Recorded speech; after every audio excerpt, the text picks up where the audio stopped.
Bob's daughter, Hallie, is a patient at St. Jude, and I want Bob to share his story about his journey to St. Jude. I love this guy. I love the Avery brothers. They are awesome. They raise money for us. They create awareness for us all year round. Take good care of these guys tonight, and let's have them laugh.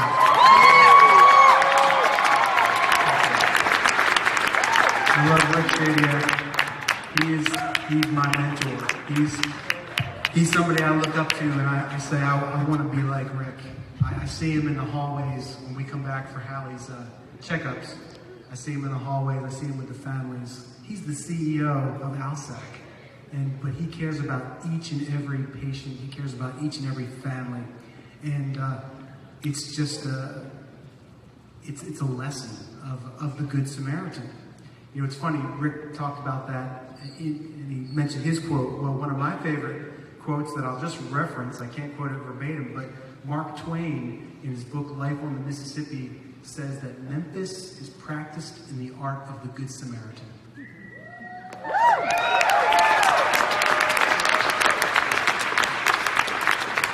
So true. This morning after the 5K, well, first of all, I'd like to apologize because, yes, I'm the slow guy that made you trip this morning in the 5K. I apologize for that. Somebody out there's like, wait, that's the guy. Yeah. So after the 5K, Dane Honeycutt, let me just say this. We had 4 guys run today from our crew and our organization. We have Pete, the lighting director back there.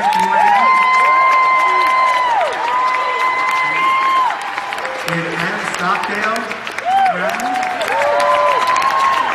and Dane Honeycutt, our tour manager.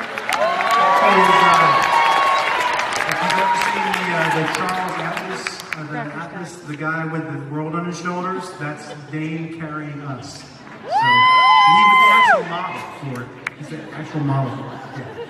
So, and we had Rube, our truck driver, who was going to run, but we got up there. We were all late getting out, and the bell had just gone off, and we looked back. We're like, "Where's Rube?" And he's on the side taking pictures of us. So, but he gets an honorable mention.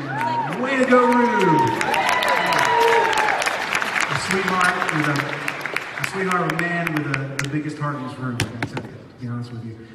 First thing I'd like to do is thank our band and our crew for doing this. For doing this, they've always been.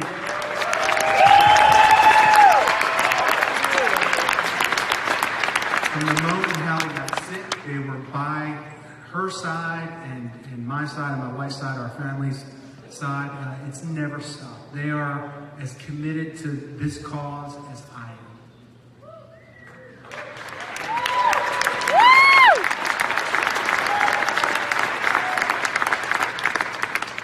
Hallie was diagnosed in 2011. She was 22 months old. Like many of the families will know this story very well. We went to our home hospital. For us, it was UNC Chapel Hill. Thank you. Go Tar Heels. We went there, and Hallie had a high-grade brain tumor, of which they don't see very many. So they didn't know what to do with it. You know, I do believe they wanted to heal her, they wanted to help her, but they pretty much said, go home, we'll pull a chemo regimen off the shelf, and it's no longer about survival, it's about longevity and quality of life. And my wife, we got our mail one morning, and my wife got a card from it. I'm from a Catholic family. I grew up with it. I'm Catholic, raised Catholic. So my aunt from New Jersey, Aunt Dottie, sent us this St. Jude prayer card inside of a card. And Melanie picked up that card and she looked at me with tears in her eyes and said, I want to go to St. Jude. And I didn't know, well, okay, you know, how are we going to do this? But we made some phone calls, and it was a Sunday night, and I was able to, from another family of a child who had a brain tumor, who were great saints to us and guardian angels for us. She got me the phone number of a doctor, a cell phone number for a doctor here at St. Jude. And I called him on Sunday night, and I told him our story, and he put me in touch with a woman by the name of Tabitha Doyle. And she reached out to, on Monday morning, she reached out to Amar Gajar, who was in India at the time, and we got a call on Monday night saying, if you can be here on Wednesday morning, we can take Hallie. Now, we were at this point, we were at a rehab facility in Charlotte, North Carolina. And Hallie was hooked up. She was on all kinds of drugs. She was hooked up to a feeding tube. We had not had care. This was October, early October. She went into the hospital on August 28th. We had not had care of her, my wife Melanie and I, since then. And what happened in the next 36 hours essentially was a tour bus company donated a bus. A driver donated his time, and they drove from Nashville, picked us up in Charlotte, North Carolina, and drove us overnight to Memphis, to St. Jude, dropped us off, a tour, a big like rock and roll band tour bus, dropped us off right in the circle in front of St. Jude, right in front of the statue. The guy just dropped us off, opened the door, we got out, and here we were, you know, like we crossed the desert. And here we were at St. Jude. And so we were sitting in the check-in center, and I always say this, and it's changed a lot, right? This hospital, if you've been here we've been here 6 years, essentially, and it has changed. The change has been exponential in that time. And I'll never forget, we walk into the front door of St. Jude, and there's always something going on. There's always a crowd. But it was bedlam. I mean, there was like a clown juggling in one corner. The lines at every check-in station were 5 deep. And here, you know, my wife and we were carrying in this fragile 22-month-old who just had brain surgery and we didn't think she could see. It was just this moment that it's all noisy and loud, and we get in and the check-in person said, well, just, you need to have a seat over there. Somebody will come help you in a minute. And we're sitting there and we're like, this was the biggest mistake of our lives. We don't know anybody here. We packed up everything. We drove from Memphis. Just the clothes on our back essentially. And we were like, well, we gotta get out of here. We gotta find a way to get out of here. We'll go home. We'll figure it out. We'll just figure it out. Right at that moment, there was a nurse who showed up. And she happened to be a friend of a friend of a friend of a friend. And she said, don't go. It's going to be okay. You got to stay here. You got to stay here. Don't go. And so we stuck around, and not too much longer later, we were finally taken to E-Clinic, and we were put into one of the rooms there at E-Clinic, and we met our doctor, who was Dr. Wetmore at the time. And she walked in and she sat down and said, this is Hallie's tumor, high-grade glioma. There is hope.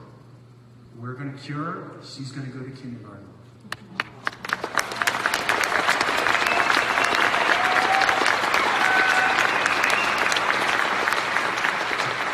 And that was the first time since that traumatic moment, the end of August, that we had heard the word hope. Like that we had really legitimately heard it from someone who wasn't a pastor or a close friend. And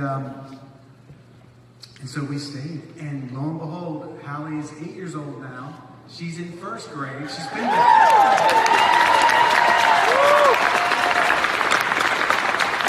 She's been to kindergarten twice. So take that, whatever.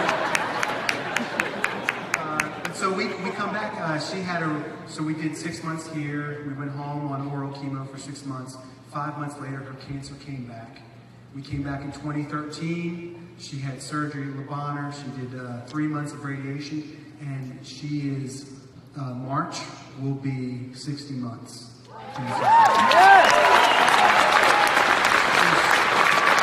closing in on it, right? It's never over, but she's closing in on it. Yeah, Rick asked me today, how's Hallie doing? I'm like, well, she's defiant. I was like, I don't know what to say. I don't know what to say when I go out there. He's like, well, how are you doing? I'm like, well, she's been real defiant. She's throwing temper tantrums all the time. He's like, that's great. And it is because when she got here, she couldn't see. We didn't think she could see.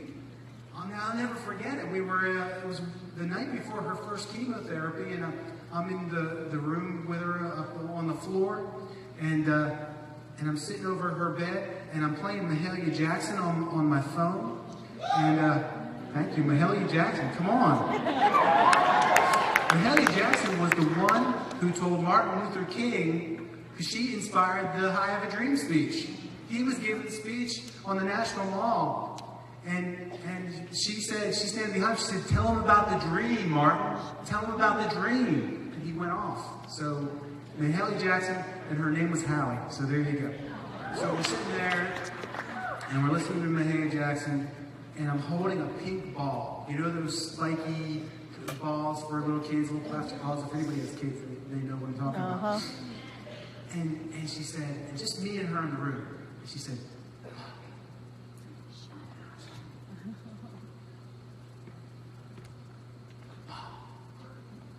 and that was it. And from there, she slowly, we noticed her regaining her eyesight.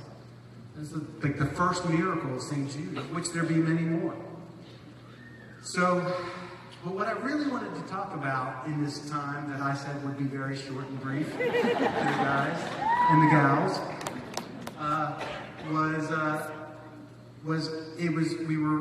we'd only been here for about 2 or 3 weeks. It was a Friday night, and we were at the Target house.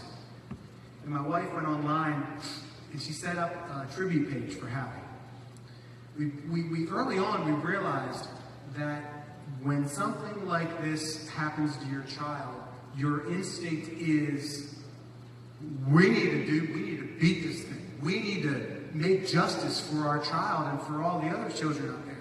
When you have a child, your one goal, basically, or your one job, is to keep them safe, well, and alive. I mean, that's it, right? Everything you do as a parent is based on this idea that I have been blessed with a living human being to take care of, and my job is to make sure that they stay healthy, well, and live and thrive.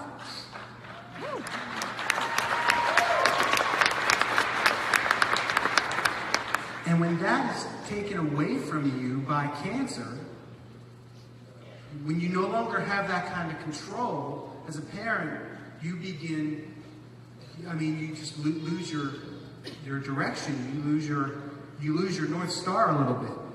And so Melanie, we had met parents, and they had foundations, and they had these tribute pages. So we set one up, and we put it out through the Avett Brother channels, through the band's website, that we're going to raise money for St. Jude. We're part of this now. We're going to beat this thing. We're going to do it for Hallie, and for the kids that come after Hallie.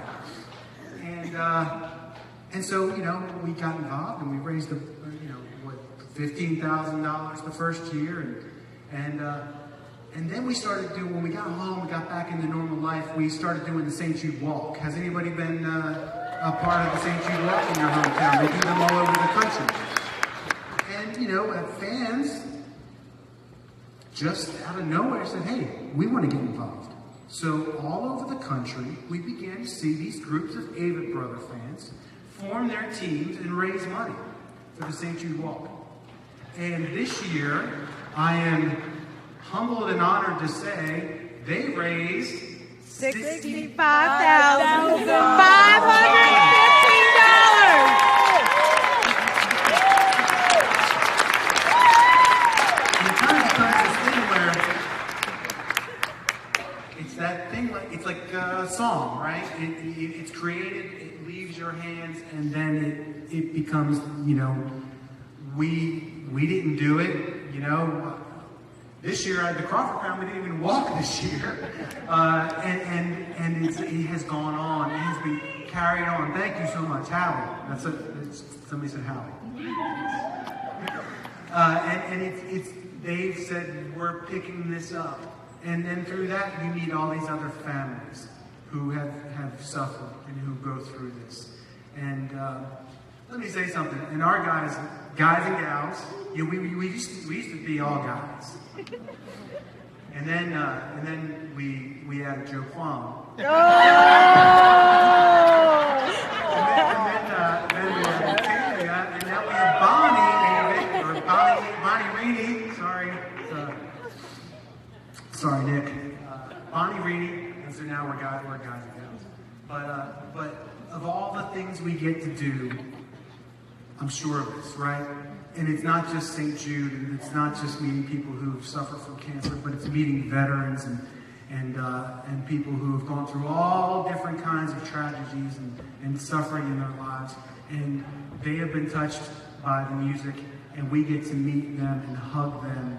And I think that it doesn't matter the success or awards, or the one thing that we're always going to be able to hold on to, and the most important thing is that we share that with you guys. We share that.